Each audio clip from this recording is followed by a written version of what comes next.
¿Qué hace Dios por nosotros y para nosotros? ¿Y qué tan grande es Dios? ¿Y qué tanto merecedor de reconocerlo y adorarlo es lo que nos lleva a poder expresar una adoración a Él? Entonces, eso es lo que quisiéramos esta noche poder compartir, porque anoche hablamos, o ayer en la tarde hablamos acerca de ese texto de Jesús le decía a la mujer samaritana, bueno, que Dios es espíritu, y los que adoran en espíritu y en verdad es necesario que adoren, ¿no? Ahora nos encontramos aquí, nos encontramos en esta parte del Evangelio de Lucas, donde es el relato. Lucas está relatando el momento cuando Jesús sale del tiempo de ayuno que había tenido, de 40 días, y pues experimenta lo que nosotros conocemos como la tentación de Jesús. Donde la primera, según Lucas, la primera es que el diablo le ofrece que pueda convertir unas piedras en pan, y la segunda es que le ofrece todos los reinos del mundo, y aquí dice que a él le habían sido entregadas y aquí quería él las daba, con la única condición que si se postraba ante él, ¿no?, entonces se los entregaría. Ante eso Jesús recurre a la palabra de Dios, al Antiguo Testamento, específicamente a Deuteronomio 6:13, y le dice: vete de mí, Satanás, porque aquí está, porque escrito está, al Señor tu Dios, ¿no?, al Señor tu Dios adorarás. ¿Alguien es mamá de esta niña, por favor? Keishla. Vino sola. Keishla, ven. Acá hay muchos cables que pueden tocar y... por favor.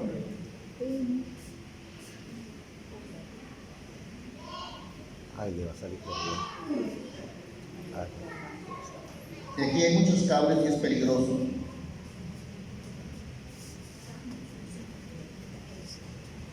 Muy bien. Vamos a continuar. Vamos a coger la idea otra vez. Entonces, el Señor le responde al diablo: al Señor tu Dios adorarás, y a Él solo servirás. O sea, en cierta manera ya Jesús le está diciendo a Satanás: no hay nadie más a quien se pueda adorar. Y hasta le está diciendo: hasta tú mismo que quieres que te adoren, tienes que adorarlo a Él. O sea, no hay nadie más. O sea, no podemos encontrar a nadie más que pueda ser merecedor de lo que significa adoración. De lo que significa adoración. Porque podemos quizás darle reconocimiento a una persona o a alguien con sus capacidades, pero no podemos darle el lugar o el merecimiento que le corresponde solamente a Dios. O sea, nadie puede ocupar el lugar de Dios. Nadie puede intentar siquiera, porque aquí lo que está haciendo Satanás es intentar ocupar el lugar de Dios. Esta es la segunda vez, porque la primera vez lo intentó. Isaías nos cuenta eso. Esta es la segunda vez que intenta ocupar el lugar de Dios. Pero Jesús le dice de una manera definitiva, determinante, que solamente a uno que se le podía adorar y a uno que se le podía servir es a Dios. ¿No? Y cuando uno, por ejemplo, yo estaba ayer hablando en la tarde, porque ayer fue la tarde que prediqué, y la noche predicó el pastor Lacito, en la tarde hablaba, por ejemplo, de que la mujer samaritana le decía a Jesús, ¿no? Nosotros decimos que adoramos aquí en este monte, hablamos del monte Gerizim, Y ustedes los judíos dicen que hay que adorar en Jerusalén. Y es verdad, para las dos culturas, para la cultura judía y para la cultura samaritana, ¿no? Para los judíos, Jerusalén era el centro de adoración de Dios, y para los samaritanos, el monte Gerizim era el centro de adoración de los samaritanos, para Dios. Es verdad. Pero en la época de Jesús, es la forma como adoraban a Dios, tanto Israel, la nación del sur, de los judíos, Galilea y Judá, ¿no? Y los samaritanos estaban totalmente distantes de lo que Dios había querido en el principio de la nación, de cómo tenían que adorarlo. Y por ejemplo, cuando en la época de Jesús, ¿por qué Jesús expulsó a los que vendían animales y todo lo que se podía ofrendar a Dios en esa época? ¿Por qué? Porque eso no era la forma. ¿No? No era solamente de ir a comprar una vaca, ir a comprar un becerro, ir a comprar un cordero y llevarlo a sacrificarlo y así ya lo ofrecía a Dios. Era toda una planificación. La crianza del animal, el cuidado del animal, ver que no se malograre, ver que no tenga defecto, porque había que ofrecerlo al Señor. Entonces ya en la época cuando Jesús está, la adoración a Dios había perdido el sentido. Era simplemente una costumbre o algo solamente por cumplir, porque era parte de la fiesta judía. Y por eso que Jesús expulsó a los mercaderes y dijo: mi casa es casa de oración, no cueva de ladrones. O sea, no es para que adoren. Esta no es la forma de adorar. Entonces ahora aquí en este relato de Lucas encontramos que Jesús le dice a Satanás: no hay a nadie más que tenemos que adorar. No hay a nadie más que se le tenga adoración más que a Dios. Ahora, nosotros los creyentes, los cristianos, la iglesia, ¿por qué tiene que adorar al Señor? ¿O por qué debemos adorar al Señor? Eso es lo que esta noche quiero desarrollar. ¿Por qué tenemos que adorar al Señor? Lo primero, hermanos, ¿por qué tenemos que adorar al Señor? Porque Él es el creador de todo. Él es el creador de todo. O sea, ya desde ahí uno puede decir que no hay nadie más que pueda merecer que se le adore, porque Dios es el creador de todo. Uno va a Génesis capítulo 1 y ahí uno encuentra el relato. Ahí uno encuentra el relato que Dios hizo todo. Estableció la luz, hizo que las aguas se separaran, hizo que los continentes puedan aparecer, que las plantas puedan producir, que aparecieran los astros en el cielo, que las aguas produzcan los peces, que aparecieran las aves, que la tierra produjera todo tipo de reptiles y toda bestia, y de repente al final dijo: hagamos al hombre a nuestra imagen y a nuestra semejanza. Todo. Y cuando Dios le dijo a Adán que le pusiera nombre a todos los animales y no se halló ayuda idónea para él, entonces hizo a la mujer. ¡Qué maravilla! Entonces, ¿por qué no podemos adorar a Dios? ¿Por qué no podríamos adorar a Dios si Él lo hizo todo? O sea, desde este punto de vista ya podemos decir que estamos llamados a tener el privilegio de adorar a aquel Señor que hizo los cielos y la tierra. A ver, miren, vamos a leer algunos versículos. Yo sigo mirando ese reloj y no se adelanta ni hacia atrás.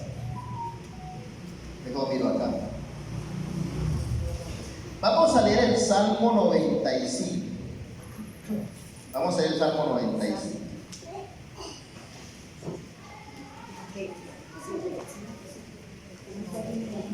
El Salmo 95.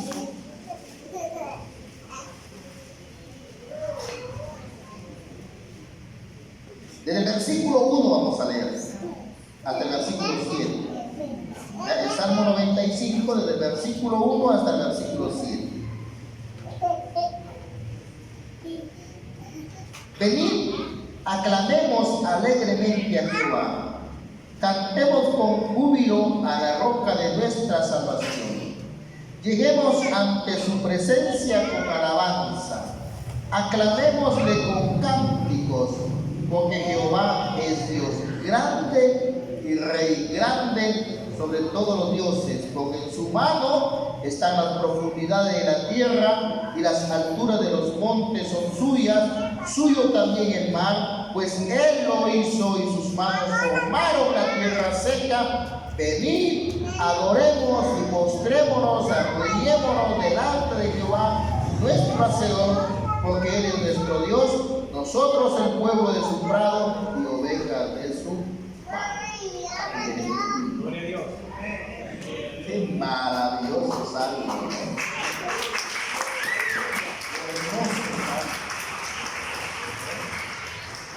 Dice que, miren lo que dice el versículo del 1 al 3, es una alabanza, una exclamación de la grandeza de Dios. Pero el 4 comienza a dar un relato, porque en su mano están las profundidades de la tierra y las alturas de los montes suyas, claro, él las ha hecho.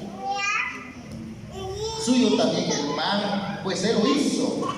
Y sus manos formaron la tierra seca. Y el 6 dice, vengan entonces. O sea, por todo lo que el Señor ha hecho, vengan. Adoremos, postrémonos, arrodillémonos delante de Jehová nuestro Hacedor. Porque Él es nuestro Dios, nosotros el pueblo de su prado y ovejas de su mano. Tres acciones. Adoremos, ¿no? O sea, démosle la gloria, la honra, brindámosles que Él es grande, que Él es maravilloso. Adoremos, postrémonos, o sea, reconozcamos su grandeza, que es soberano, reconozcamos que necesitamos de Él, humillémonos delante de Él, dice, arrodillémonos. O sea, todo eso tiene que ver en el reconocimiento de que Dios es el que hizo los cielos y la tierra. Amén. ¿Amén? Entonces tenemos que adorarlo. ¿No? Cuando la religión tradicional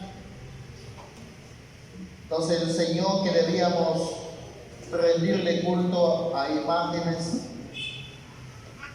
seguro que no había religión, ¿no? Porque aquí está diciendo que nadie más se merece rendirle culto o darle la gloria, ¿no? O decir que es digno de toda oración, y nos dice que al único es a nuestro Dios. ¿Saben? Es a nuestro Dios. Mire, vamos a leer otro versículo. Vamos a ir a Apocalipsis, capítulo 4. Vamos al Nuevo Testamento.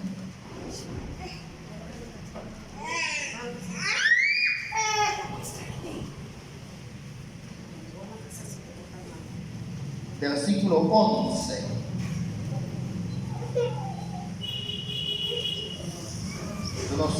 Los 24 ancianos postrándose ante el Señor, al que está sentado en el trono, ¿no? Y le dicen así, Apocalipsis 4:11, Señor, digno eres de recibir la gloria y la honra y el poder, ¿ok? Porque tú creaste todas las cosas y por tu voluntad existen y fueron creadas. O sea, no solamente las creó, sino que también las sostiene, ¿no? Cuando uno hace un poquito de investigación sobre el universo, uno se sorprende. ¿Cómo puede ser tan perfecto lo que está aquí en el espacio, el universo? ¿Cómo no pueden? No se chocan, ¿no? Y viajan a velocidades, podemos decir, increíbles, ¿no? Es increíble cuando uno le enseña en el colegio, pues en primaria, sobre el sistema solar, ¿no?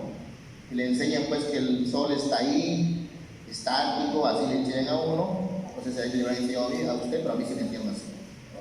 Está estático ahí, y que los 8, ahora son 8, antes eran 9. Pobre Plutón ya no lo reconocen como planeta, ¿no? Ahora son 8, y los 8 planetas dan la vuelta alrededor del Sol. Ya eso es algo maravilloso. No se chocan,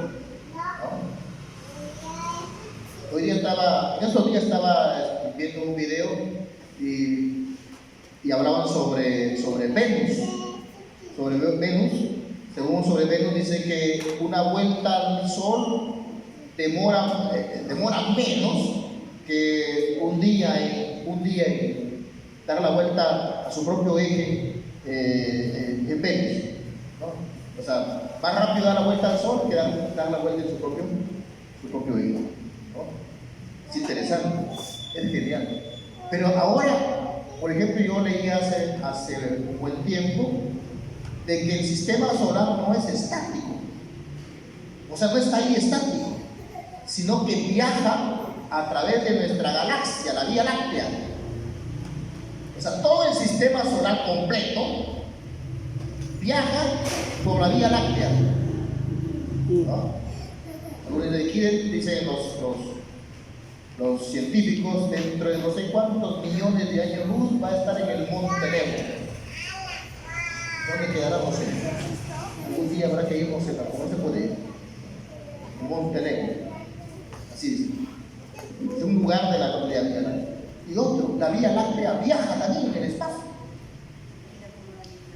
O sea, usted imagínese, el sistema solar está viajando, la Vía Láctea viajando, los planetas girando y los chocan.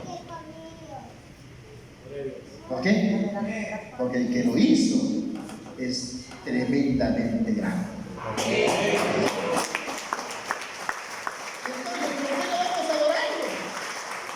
¿Por qué no vamos a adorarlo? ¿Encontraremos alguna razón para no adorarlo con todo eso? Con toda esa información, con todo ese conocimiento, ¿no? El canto de los planetas. Hay un montón que cuando me pongo a investigar sobre el espacio, es sorprendente. El canto de los planetas. Sí, señor. Los planetas emiten un sonido en el espacio. Musical. Y dice que es una melodía. Sí, señor. Una melodía. Increíble. Entonces uno ahí, cuando uno lee lo que Jesús le responde a Satanás, entonces uno puede decir, sí, pues, que no vamos a adorar a Dios si lo que Él ha hecho es tan perfecto porque Él es perfecto. Amén, amén. Entonces,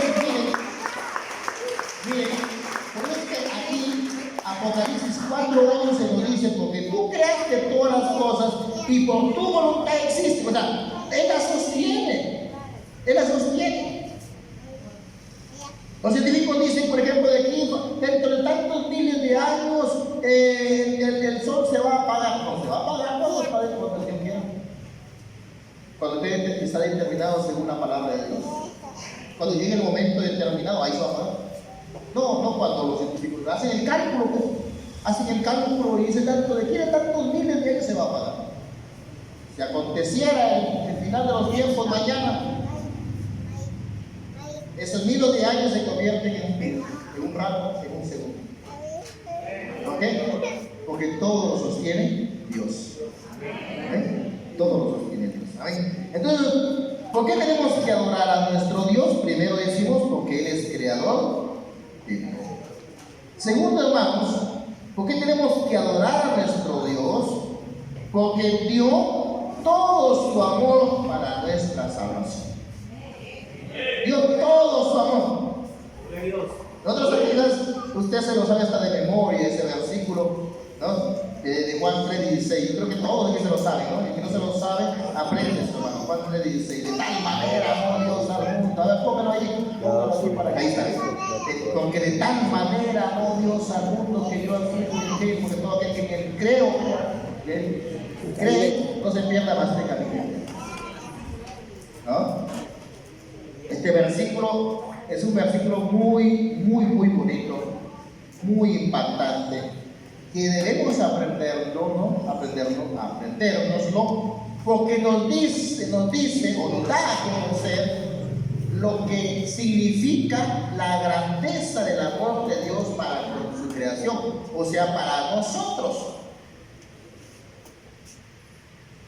Nosotros no tuviéramos oportunidad de salvación si es que Él no hubiera cumplido esta palabra. Si es que no hubiera venido el Salvador. Si que no se hubiera cumplido lo que Él había dicho en Génesis 3:15. No hubiera oportunidad. Qué difícil hubiera sido acercarnos a Dios. Igual es cuando dice Romanos 5:8, más Dios muestra su amor para con nosotros, que siendo aún pecadores, Cristo murió por nosotros. Entonces, ¿por qué tenemos que adorar a nuestro Dios?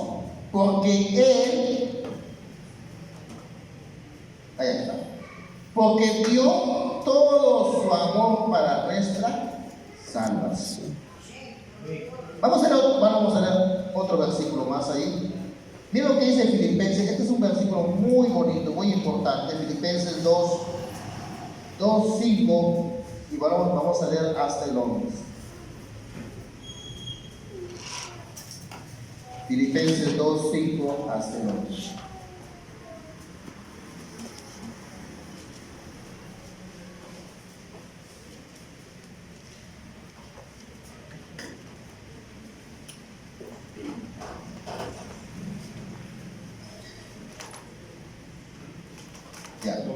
Dice 2:5: haya pues en vosotros este sentir que hubo también en Cristo Jesús, el cual, siendo en forma de Dios, no estimó el ser igual a Dios como cosa a que aferrarse, sino que se despojó a sí mismo, tomando forma de siervo, hecho semejante a los hombres, y estando en la condición de hombre, se humilló a sí mismo, haciéndose obediente hasta la muerte y muerte de cruz.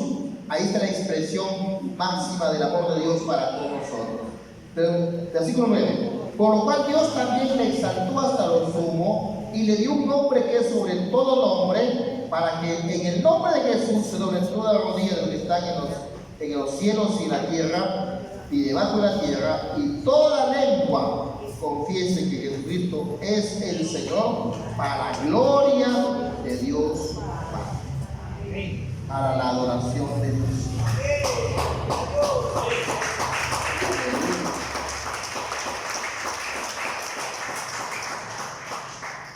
Dejó gloria, tomó la forma humana y estando en la condición humana fue obediente, y esa obediencia lo llevó a la cruz. Dio su vida en la cruz, murió en la cruz, pero después resucitó, ascendió a los cielos, y ahora es digno de toda adoración. Amén. Es digno de toda Adoración. La humanidad entera tiene que reconocer que no hay otro Dios como Dios. Aleluya. Lo está reconociendo Vamos ya. a leer otro texto. Apocalipsis capítulo 5. Vamos a leer otro texto. Apocalipsis capítulo 5. Versículo 8 hasta el 14.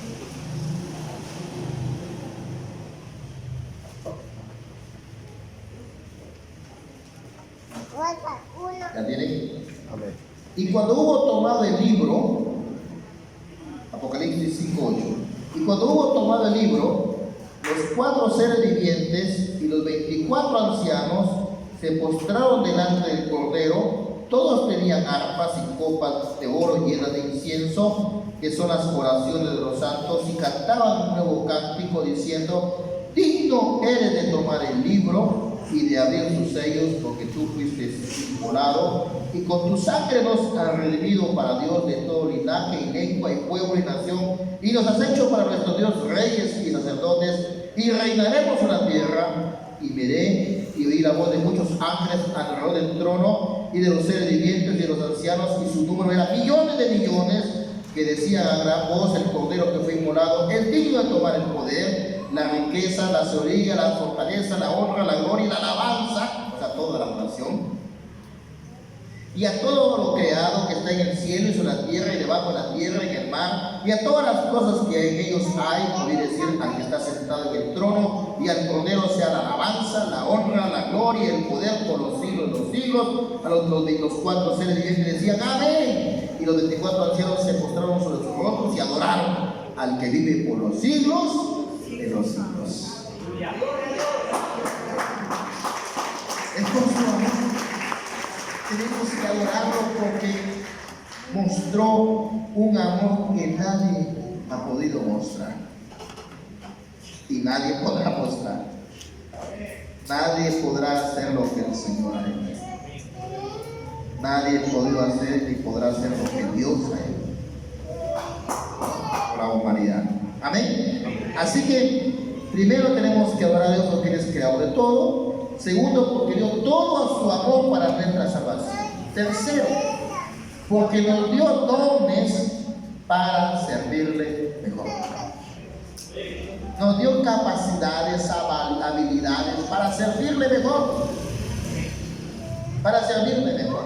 Miren, cuando poder entender un poquito esto de los dones de manera más sencilla, y tomando en cuenta la cultura de la época del primer siglo, y la práctica de los esclavos, o la modalidad de los esclavos eran comprados en los mercados de esclavos.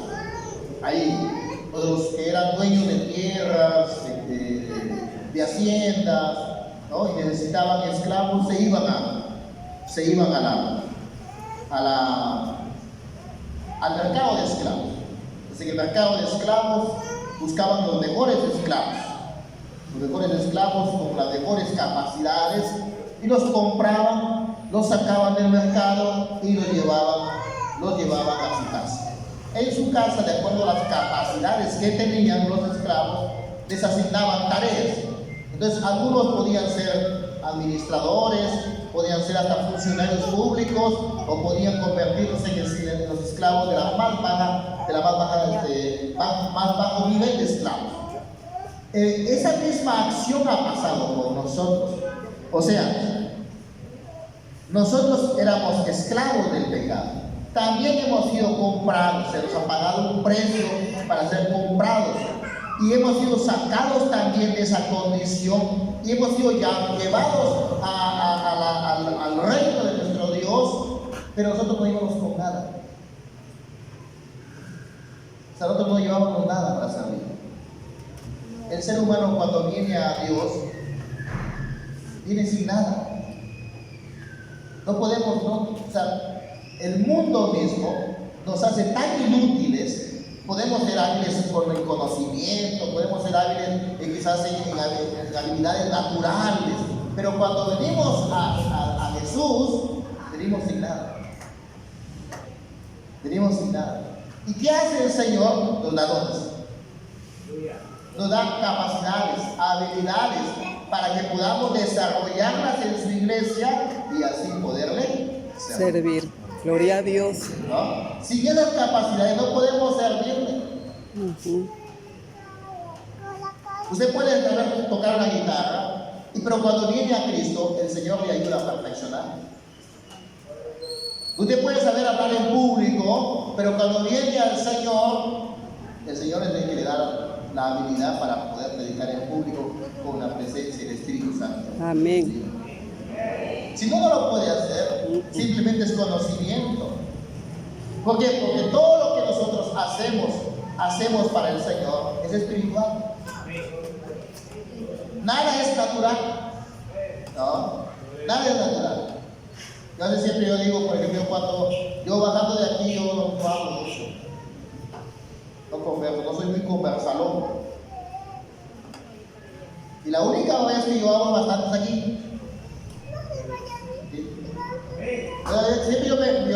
Siempre yo digo, si es que Dios no lo pudiera, no lo hiciera, yo no lo pudiera hacer. Entonces, todo lo que nosotros hacemos es porque el Señor nos dio la capacidad para desarrollarlo. Entonces, por esas capacidades, por esos dones, por esas habilidades que Dios nos ha dado, debemos adorar a nuestro Dios. Amén. Amén. Gloria al Señor. Si eso dice la palabra del Señor. Miren, vamos a leer 1 de Pedro 4:11. 1 de Pedro 4:11.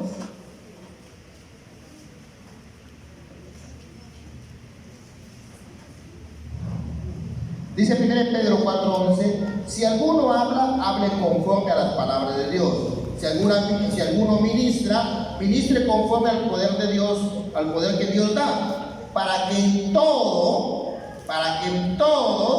sea Dios glorificado por Jesucristo, a quien pertenece la gloria y el imperio por los siglos de los siglos. Amén.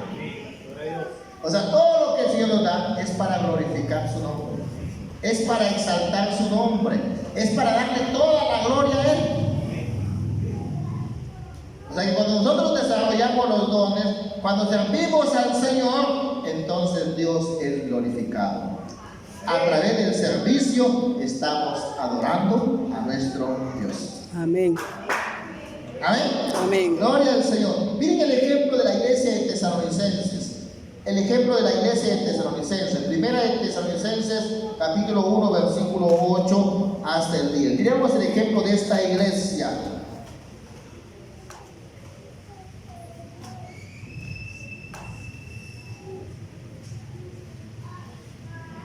Porque partiendo de vosotros ha sido divulgada la palabra del Señor, no solo en Macedonia y Acaya, sino que también en todo lugar vuestra fe en Dios se ha extendido, de modo que nosotros no tenemos necesidad de hablar nada, porque ellos mismos cuentan de nosotros la manera en que nos recibisteis y cómo os convertisteis de los ídolos a Dios para servir al Dios vivo y verdadero. Y esperando los cielos a su Hijo, al cual resucitó de los muertos, a Jesús que nos libra de la ira venidera. Miren cómo esta iglesia de Tesalónica, que había vivido en la idolatría, porque era un pueblo idólatra, ¿no?, se convierte a Dios y automáticamente ellos entienden que había que servir al Dios vivo, ¿no?